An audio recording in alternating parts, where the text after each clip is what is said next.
খুলনায় সাব্বির হত্যা মামলার অন্যতম প্রধান আসামি শেখ হাফিজ ৩ সহযোগী সহ আটক হয়েছে। এই সময় অস্ত্র, গুলি ও মাদকদ্রব্য উদ্ধার করা হয়।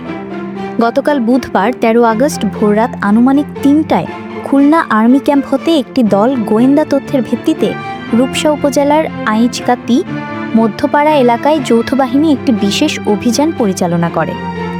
উক্ত অভিযানে সাব্বির হত্যা মামলার অন্যতম প্রধান আসামি হাফিজুল শেখ হাফিজ ৩২ সহ তার আরও ৩ সহযোগী মোহাম্মদ মাসুম শেখ ২২, তানজিল হাসান জ্যোতি ৩৭ এবং মোহাম্মদ দীপু শেখ ২৪কে আটক করা হয়। অভিযান পরিচালনার সময় তাদের কাছ থেকে একটি বিদেশি পিস্তল, ম্যাগাজিন, ২ রাউন্ড অ্যামুনিশন, বিপুল পরিমাণে গাঁজা, কয়েকটি দেশীয় অস্ত্র উদ্ধার করা হয়। গ্রেফতারকৃত হাফিজ প্রাথমিক জিজ্ঞাসাবাদে সাব্বির হত্যাকাণ্ডে তার সরাসরি সংশ্লিষ্টতার কথা স্বীকার করে। পরবর্তীতে আটককৃত আসামি, উদ্ধারকৃত অস্ত্র, গোলাবারুদ এবং মাদক পুলিশের নিকট হস্তান্তর করা হয়।